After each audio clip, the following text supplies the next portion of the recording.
আজকে এত পরিমাণে রোদ হয়েছে যার জন্য আর কি ছাগলগুলাকে আমি টাইম মতো খাওয়াইতেই পারলাম না।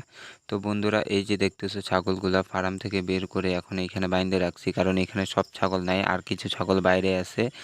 আর এই যে দেখতেছো ছাগলটা, এই ছাগলগুলাই আমার অসুস্থ হয়ে গেছিল। যাই হোক, এখন বর্তমানে সব ছাগলই একদম পারফেক্ট ঠিক আছে।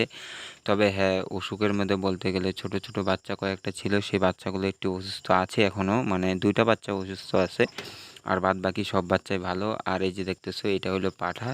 আর কেউ যদি পাঠা নিতে চাও তাহলে কন্ট্যাক্ট করতে পারো, কারণ পাঠা বিক্রি হবে। আর এই যে দেখতেছো, এই ছাগলগুলা ছোট হলে কি হবে, সবগুলাই গাব আছে। তো ওরকম ছোটও না, এই ছাগলটা দুটা বাচ্চা দিছিল, মানে এবার ফার্স্ট টাইম আর কি বাচ্চা দিছে দুইটা। তো দুটা বাচ্চা দেওয়ার পরে আবার 21 দিন পরে আবার গাব হয়ে গেছে।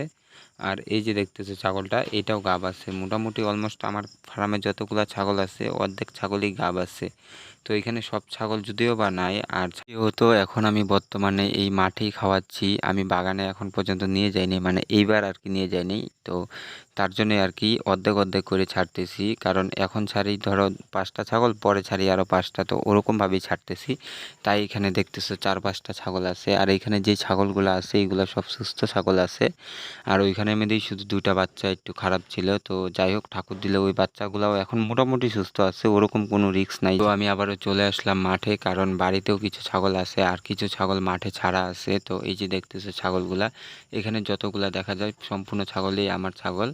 আর আমাদের এখানে বর্তমানে এখন এরকম পরিস্থিতি হয়েছে, বৃষ্টি নাই যে আমরাও ধান লাগাইতে পারতেছি না, আর তার জন্য এখানে কিছু, কারণ এখন বর্তমানে সবাই একটাই আশায় আছে যে বৃষ্টি কবে হবে। তো অনেকে আছে পাম্পসেট লাগায় ধান গাড়ে ফেলছে, তো আমাদেরও বাধ্যতামূলক পাম্পসেট লাগাই ধান গাড়তে লাগবে। আর এই যে দেখতেছো, এই দুইটা পাঠি এত পাজি, মানুষ যে মেশিন দিয়ে ধান গাড়ছে, তো ওরা খালি বারবার ওইটাতেই যায় ধানগুলা খাইতে। তো আমি কত খেদাইতেছি। আর আমাদের এইখানে সব থেকে বড় বিষয় যেটা, যে ছাগল পালন করা একদমই যাচ্ছে না, তার কারণ হলো যে কুকুরের এত পরিমাণে অত্যাচার। তো আমি আজকে আধা ঘন্টার জন্য ছাগলের ওষুধ আনতে গেছিলাম, কারণ যেই দুইটা বাচ্চা একটু অসুস্থ ছিল, তো ওরকম অসুস্থ নাই, হালকা অসুস্থ, তো এটা 2-3 দিনের মধ্যে হয়তো ঠিক হয়ে যাবে। তো আমি ওইখানে যাওয়ার পরে শুনতেছি যে ছাগলকে নাকি কুকুরে ধরছে। তো আইসে দেখতেছি আমাদের পাশের বাড়ির এই একজনের ছাগলকে কুকুরে ধরছে। তো ছাগলটা প্রেগনেন্ট ছিল, 5 মাসের প্রেগনেন্ট ছিল, আর বাচ্চাগুলো মোটামুটি সব কিছু হয়ে গেছিল।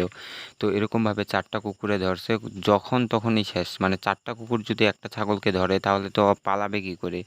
তো এরকমভাবেই ক্ষতি করতেছে। তো ভাবতেছি যদি এই ছাগল পালন করতেই লাগে তাহলে এইভাবে পালন করলে কখনোই সম্ভব না।